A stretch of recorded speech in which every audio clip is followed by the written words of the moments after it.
Production stills from Season 1, Episode 1 of Legends of the Golden Child. In the pilot episode of the popular children's show Legends of the Golden Child, entitled The Plague of Clowns, we are introduced to the sleepy town of Wizard's Bend, which lies in the haunted quarter of the western corpse lands of the Endless Plain. Strange events befall the residents after a small child discovers a mysterious artifact in the town's labyrinth, and subsequent research by town librarian Hieronymus Gulch, played by veteran lower hierarchy thespian Philip Horseglass, uncover an ancient, obscure prophecy foretelling the birth of the Golden Child. Soon, malevolent clown entities manifest in Wizard's Bend, causing chaos, death, and madness as they proclaim to be harbingers of the ultimate night.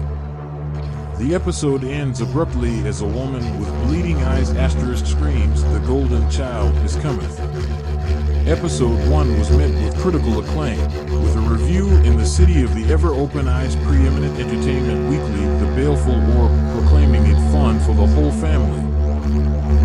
The frequent use of this motif in Legends of the Golden Child has been cited as one of the reasons that, while under the rule of the Empire of the Bleeding Eye, no reboot of the show is likely in the lower hierarchy.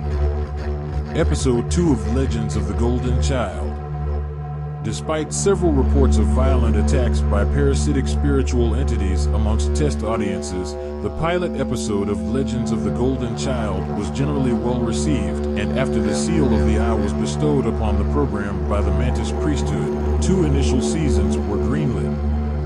Episode 2, The Prosperous Shadow, follows on from the events of Episode 1, the plague of clowns unabated and the madness, chaos, and death they ushered into the sleepy town of Wizard's Bend only increasing in fervor. We are introduced to several new characters, only to see them driven mad by the potency of the prophecy, murdered by an unseen assailant, and then subsequently resurrected to join the revenants now haunting the dusty streets and surrounding deserts of the Bend. These include schoolmistress Maxine Prynne, farmhand Regis Oniris, and the Oracle Jish Berger. Nightmares, demonic possessions, ill omens, ghosts, and mysterious illnesses plague the remaining townsfolk, in what children's entertainment review magazine Broken Fawn called a delightful romp through the corpse lands.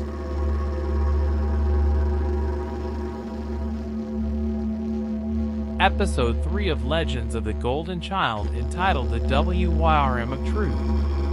Helmed by veteran director Hagris Finch, this episode seems to take place several weeks after the events surrounding the Plague of Clowns. The townspeople of Wizard's Bend are delighted to discover a new store has opened, seemingly overnight, on Main Street. The Glinting Whisper, owned by the mysterious out-of-towner and necromancer Mr. Allegius, is a curiosity shop filled with wonderful and interesting things that entrance the old and young alike. It is one particular product, however, that drives the plot of the episode, namely Mr. Allegius's miraculous mystery fluid, a cure-all tonic of dubious provenance.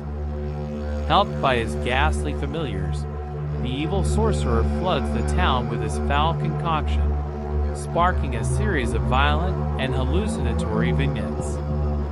The third act follows a group of citizens as they descend into the town's labyrinth and have a series of bizarre and frightening experiences before they are picked off, one by the tulpas that have manifested because of the psychoactive sorcery of the mystery fluid.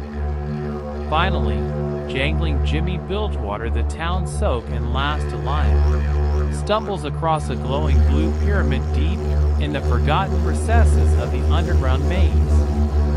The episode ends with a 30-minute slow zoom into the surface of the pyramid to the sound of Bilgewater sobbing. In his autobiography Translucent Skull, Hagris Finch cited this episode as one of the highlights of his career in film, saying that he had always wanted to do something that his grandchildren could enjoy.